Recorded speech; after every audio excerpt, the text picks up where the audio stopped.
careful how we call assist. No, I wasn't gonna say. what I was about to say Be was... careful what we call assists. Yeah. now, No, right? he's still getting That's Darwin assists. Nunez Yeah. scores the goal of the season, I bro. was Come literally on. about to call it a bikini assist. Yeah, he literally thank just you. gave it to Yeah. him. He finessed it, but I think Salah's all-round game, that game was very good. It wasn't a typical Salah performance. You It reckon wasn't- he had a good performance? I think he had a good performance because he was trying to play make and facilitate a lot, even though he knew they really needed to win that game. He was doing a lot of playmaking, facilitate. I thought his final touch was a little off this game. His final touch, yes, I do There agree. was His one- final touch was a bit odd. It was like bouncing off There and was things like one that. pass that McAllister gave him. Do you see that? Yeah. Oh and he my ran around the days, keeper and yeah. off the line. Yeah. Bro. I think, look, I Oh, wanna- did it go off the line?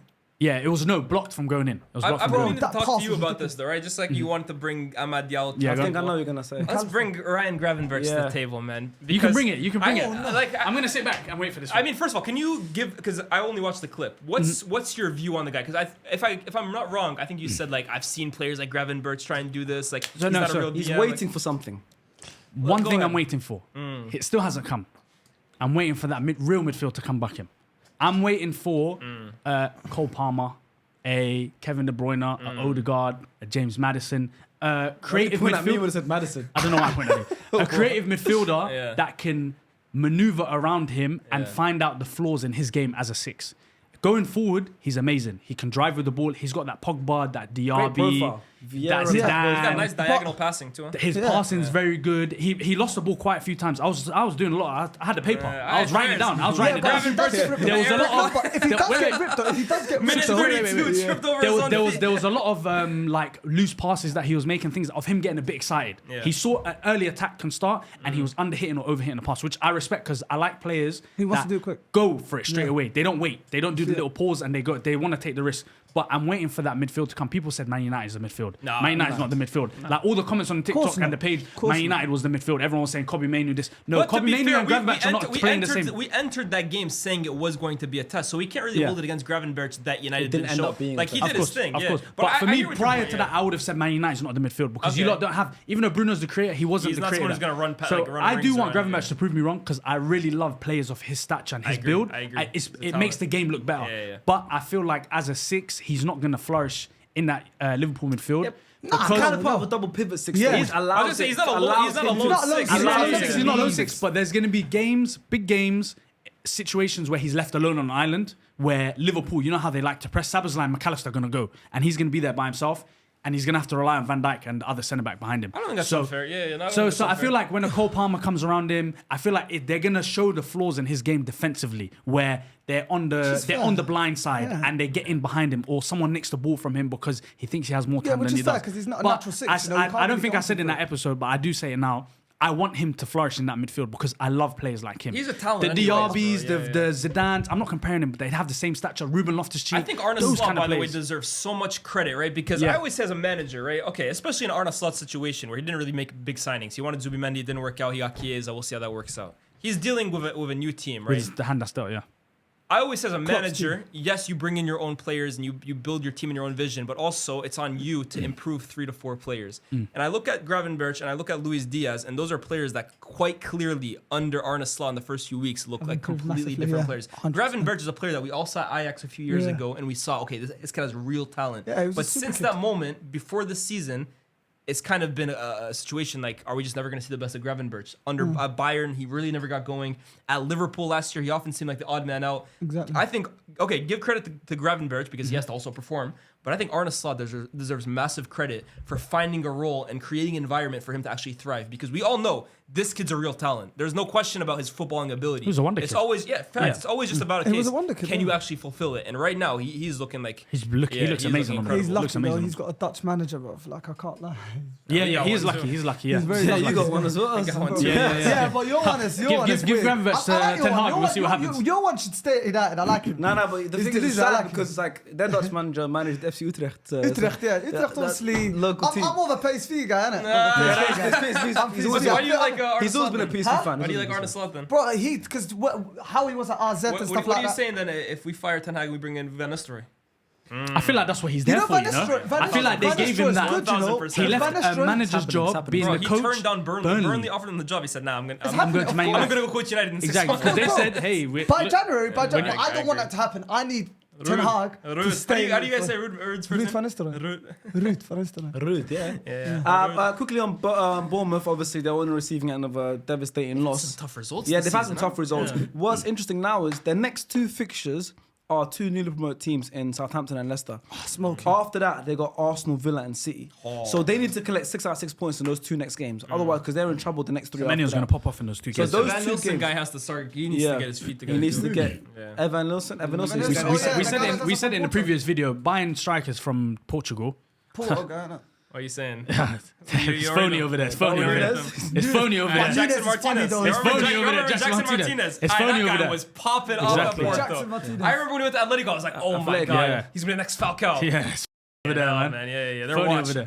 Yeah. It's ticking. That Rolex is ticking. Yeah, it's ticking too fast, bro. But honestly, but yeah, Bournemouth need to really step it up, especially like I said in those two games. They've got to get their momentum going, and then maybe if they go those two wins, 6 out of 6 points, they can maybe sneak a point or two after that against the likes of hopefully not Arsenal, but against the likes of Arsenal, Villa, and City. Moving on now. Did you guys see Brighton versus Forest? I mean, No, it was the same unfortunately time as the obviously Arsenal. a little before, yeah. Well, He was on before the way, it was before we were on the way to the game. So I was trying to keep an eye on it. I didn't get to watch the game, but I'll tell you what happened. Game finished 2-2. Very, very exciting game, 2-2. But there was a lot of controversy as there was 3 red cards shown in the match, and only one of them to a player, because both managers got themselves sent off as well after the whole thing happened with Morgan Gibbs-White after his sending off. It was, I don't know if, have you guys seen the challenge? I saw the tackle. Yeah, it's a bit. I didn't watch the game. It was Yeah. from behind, but I don't know if it was a red word. What was confusing was, so I watched the highlights. Obviously, I didn't see it happen in real time. Yeah. So from what I saw was, the referee gave a foul, but he said to both the players, he said Moore Gibbs-White got the ball. So he indicated he got the ball. Yeah, he got the ball. over the ball first. But then, for some reason, I was hearing I was seeing the tweets, I was seeing even on the Sky Sports channel, they were saying that, you know how VAR can't overturn a yellow card? That he heard something from VAR about the foul. And then he said, I'm going to give a second yellow, which then Moore Gibbs-White said to him, you're an effing idiot to his face, which he'll probably get suspended for now. Then you see Espirito Santos go up to the, I think, fourth official, say to him, you're an effing idiot. No, he went up to the referee and said, you're an effing idiot. Then Moore Gibbs-White went to the fourth official, then said, you're an effing idiot as well. So I feel like they're gonna hold a hefty fight. But Jude Bellingham said that for Real Madrid this week and nothing. But it's the language barrier. Language barrier. If you called him a puta, different situation. But no, but I don't know why the Brighton manager got sent off. It was in the same action. It was all the same. Yeah, it was the same thing. It was a bit confusing. Why did he get involved? It's like in that? last year or was it 2 years ago when it was what's his name, Roberto De Zerbi and the Spurs guy. Who was the intern? Oh, Stellini. Remember, I swear he just gave him a red card for no reason. It was just mad, the whole thing.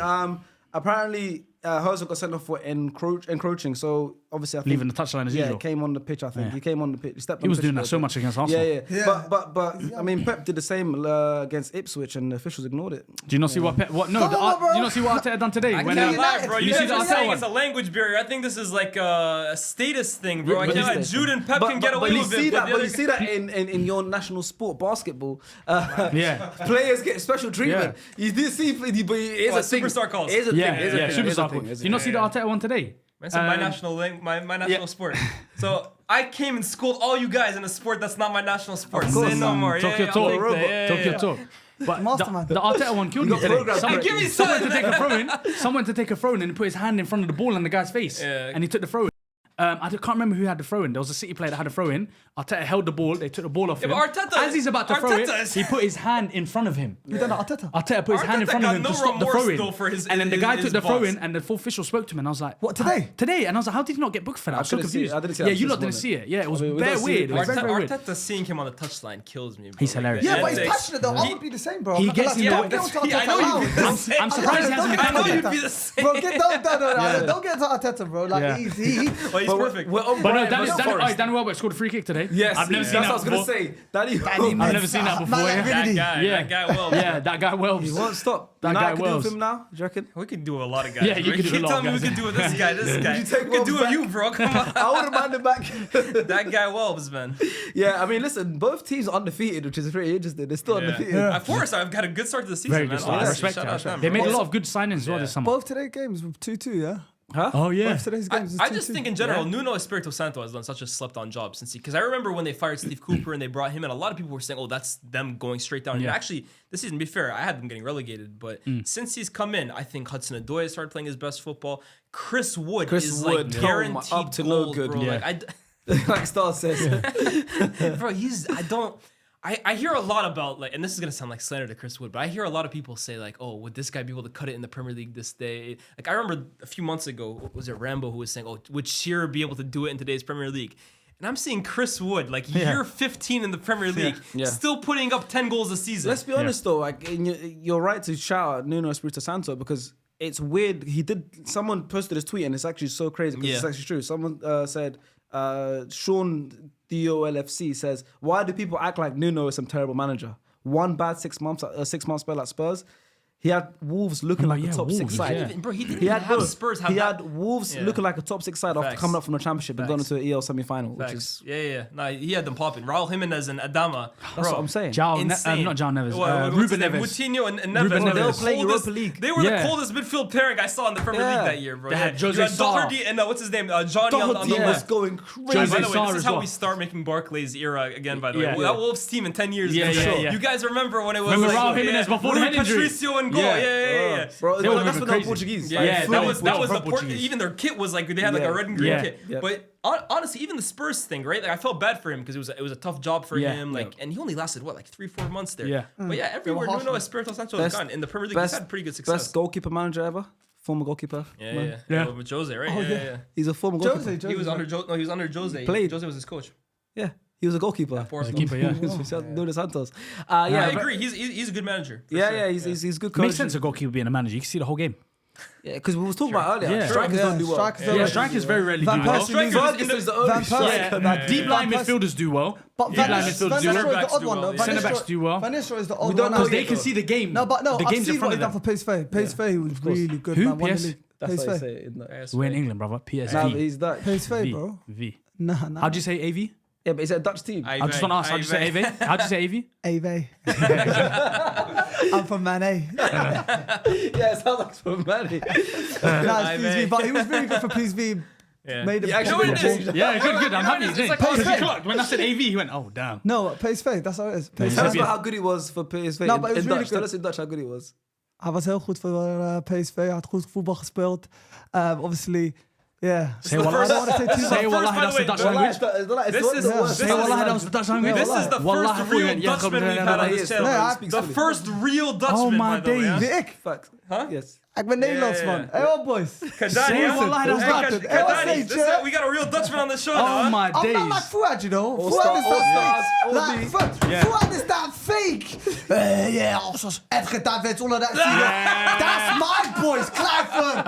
And you kept the dreads. You kept the dreads. Van Bronckhorst. Yeah. Come on, man, ik heb de dreads as well. Talk to him. Talk to him. Ruud Gullit. Yeah. How do you say his name? Do you know what I mean? You think it's And then Somali? he says, He's not Somali, bro. Ryan Gravenberg. Do you know how you say Gravenberg's name?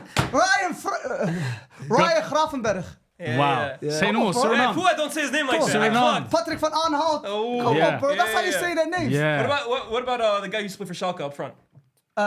Klaas-Jan Huntelaar. Ooh, okay, that doesn't sound as good. Yeah. actually. Klaas-Jan It's Huntelaar. normal standard. Yeah. Fuad, I'm that proper Dutch guy. Do you Nah, know you what I are, mean? you are, you are. I've lived there for 21 years, but obviously I still got my Dutch lingo. No, I it's still good got to my- honestly have a Yeah. real You speak the Dutchman on the language, so you're channel. good, you're good, you're good. Honestly. So yeah, A lot of stars. man in SDS claim they're from certain countries and don't speak the language. It's Literally, crazy, You're bro. the fourth Dutch SDS member, but you're the only one that speaks the language. So Yeah. I feel honoured, man. I feel A lot of honoured. men don't even speak Somali. true. Like That's you. a whole different story. I don't know why I said me. I speak 3 different languages. He saw me speak 3 different In one languages car in journey. one car journey. Yeah. Like I'm on the phone to one person and go He to the called, other he person called Dutch his and then mum, obviously spoken Somali, then me and him were speaking English, then he's calling his Dutch friends speaking fully Dutch. I'm like, geez. bro, like sometimes I forget like the way my mind goes sometimes. Like, Yeah. You sound jarring in all three of them, by the way. Huh? I tend to You're the forget my first English. trilingual person. No, actually, no. He speaks English, American, and French. Nah. This guy, he lines up his own jokes, bro. He thinks about them. I respect it. I respect it. That's a real How many comedian. Let me just slip this one in right How many Faisal languages claims to speak Danish. Yeah, come on, man. Nah, But Danish. that's Come on, my One voice. lie, Faisal don't speak Danish. I Not can one tell word. you. Yeah. We have Danish cousins, bro. Yeah. Yeah. I'll He put doesn't him on the speak list. Basil is Danish. Yeah, come on. Do you know? I man. can't wait for you to open the monologue at the live show. I hope everyone's got their tickets that's Yeah, watching yeah, right I'm now. getting Right, that's a my, good- my, that's a my good jokes plug. Yeah, lined yeah. up. I'm so nervous for it, by the way. Have you got your jokes lined up? Nah, Have you got a ghostwriter? I've got one. languages? I Have you got a actually ghostwriter? don't, but I'm going to try this time. Yeah. What was that? No, I asked him how many languages he spoke. Yeah, English and French. Okay, let's move on now to a Midlands clash. Okay, an all Midlands clash. And, you know... Oh, this is a good game. One of the greatest bands, right? We'll talk about bands today on Journey because we came from Manchester. We're talking about Oasis. Right? Then we drove near Liverpool. Oh, you got to listen to Oasis. Yeah. I said Liverpool have the Beatles, London have Queen, right? Do you know who Birmingham have? Who? Duran Duran. Oh, hey, you're corny, man. I like Corny. That was a good one. I like Corny. I didn't know where he was going with that. Duran is a real band from Birmingham. You didn't know that? Duran Duran's a real band. Duran Duran's a band. It's actually a real band. From Birmingham. That's why I like that he done it. Of course. And John Duran plays for Club Birmingham. Duran's actually a band. Speed up, man. First. Speed up. English not my first No, language. he's Dutch, remember? I'm Dutch. What's your favorite Dutch band? My Dutch band. Yeah. Eigen. Is there a Dutch band? Why does it sound like actual band? Has to be obviously one of the guys, SFB, Broederliefde. They're like proper like... Yeah, that's solid. The guys, they're like R&B hip-hop. You know Frenna, bro. Frenna's from SFB, Yeah, they're solid. You didn't know who you were talking about. Frenna's hard. Frenna, come on, He's crazy, you know. He's crazy. He's got it, man. I was trying to move on, bro. Yeah, no, you're talking too much. Yeah. Versus Wolves is a derby, a Midlands derby, and what a game it was. Once again, Wolves, of course, they're rock bottom in the league, but it's weird because they have good performances, you know. They started off really well, 1-0 up again, right? Mateus Cunha, unbelievable goal. He is such a good player. Great finish. Cunha is such a good goal. And it was a great finish. And then Villa left it pretty late, actually. It was for up until the 73rd minute, Wolves were going away with an away win, you know. And then obviously Watkins scores. Ezri Konsa scores the winner in the 88th minute, which kind of like broke Wolves' hearts, kind of like when, of course, Harvey Barnes scored the week before, and then John Duran off the bench just doesn't John Duran, scoring. John Duran. He just knows how to score, innit? I love it, man. Bro, This one was a nice pass from Morgan Roberts. Yeah, it was a great but pass. you know with Duran, have you realised, what is he, 20, 21? He's 20. He's young, yeah. He's a baby, and his base build It's as crazy. a striker is not normal. Like, I really... how many bids did they say they rejected this summer? A lot. They said they rejected Chelsea like 50. wanted him last summer. Was it this summer? Remember when United wanted him at one he done the point? hammer sign as Yeah, well and on he live? scored on them like 2 weeks later. First like game of his season. base build as a striker, left-footed, his hold-up play, his passing ability, his No, hold on. striking. Yeah, I was gonna say his his ball striking striking is is crazy. unreal. We've seen it. His ability. heading, you said, his height, his stature, his build, His age, the fact that he's 20, he's got so much time. Even his intangibles, like his mentality, bro. Yes, bro, He's got the perfect build, and right now, Villa are the only team in the Premier League that have 2 quality strikers in their squad. I don't no think he team has. started the game this season. He hasn't. Bro, You no, know, I know. I got a stat for you. 8 of his 9 Premier League goals have all been off the bench. Yeah. Bro, I know, Which because is when he not come normal. on, he came He's on like Javier smiling, Hernandez bro. right now. Yeah. He came on smiling. They gave him the number 9 Yeah, shirt this season. But that shows you he came on smiling. Obviously, he's been scoring goals left, right, centre every week. But when he came on this game, he came on smiling because he knows he's going to come here and score. It's going to get to a point. It's going to get to a point in about a month or so where Emery has to play both of them. Oh, yeah. He has to play both of them. And then Where they I have to think play that's when- 4-4-2. I think that's when They it have to play stops. 4-4-2. I Of think course, that's when the he's levels either start going to have to drop. push Watkins out wide or he's going to have to play Duran. Which Watkins can do, to be fair. He can. Yeah. Or Is they're there going a to Premier either League- play both of them as the 2 number 9s. I'm trying to figure out if there was a Premier League striker that always used to come in and score. Solskjaer. Hernandez. Well, No, Solskjaer. like obviously, Hernandez like, Hernandez started for us for a few Chicharito. seasons. Yeah, off the bench. He was originally off the bench striker. But Javier Solskjaer Hernandez. was like, Solskjaer Solskjaer's the guy, bro. Oh yeah, he's the legend No, of but Super as Sub. of He's- late- He scored 4 goals in the Yeah. game off the bench. Yeah, bro. he's not As normal. of late. As of late, no. Like last 5 years. As of late. And I've seen a lot of people say this before. They're giving John Duran baby Drogba vibes. That's what people have been saying. The Baby way he what? strikes a ball, Like baby bro. Drogba. They're saying like the nice. way he can chest the ball, turn, pin man. Skinny Drogba. For Yeah, me, baby for me, Drogba. he's I old like him. school. He's an old school Premier League nine. yeah, honestly, yeah, bro. yeah, Like, yeah. He doesn't Demba play Ba. like your typical modern day nine. Do you know, Demba Ba. Arsenal? I'm a stan. Arsenal? I'm a stan. Yeah, I'm standing too. I break the bank for him if I'm Edu. Duran. I break the bank for Edu. I would. If I I'm would. Duran, I'm not break the Duran. bank. No, relax. I Break the wouldn't bank break the for- bank. I'm not for talking him. about break the bank like 100 mil. I'm talking about you go and spend the money. You're probably gonna have to pay close to that these You're days. You gonna probably have to pay pay- 80 mil for him. Yeah, Someone's going to come and sign for 80 mil. But guess who's very good? I was gonna say, let's Impressed. speak about this man right now. Guess who it is? Bro? We have to speak about him. Morgan. Oh, Morgan, that's a real Morgan. player. We have That's to a real speak My about player. boy right brother. there, bro. That's a real Hey, I player. can't- You see this brother here? He's bringing back real football. Bro, yeah. He's bringing back real football. Hey, the way he Villa drives it. are an I old think school that's what- Barclays team, Yeah. bro. But I'm Listen, telling you, he's bringing back bro. real I football. feel like that's what Aston Villa wanted Jacob Ramsey to be. Yeah. And he's just come in and they said, you know what? Another Man City graduate as well. Man City graduate, but I'll just come back for the championship. I'm just Yeah, going to come to the Premier League and just do whatever I want. He carries on doing what he's doing, yeah? Then obviously Villa's going to keep hold of him.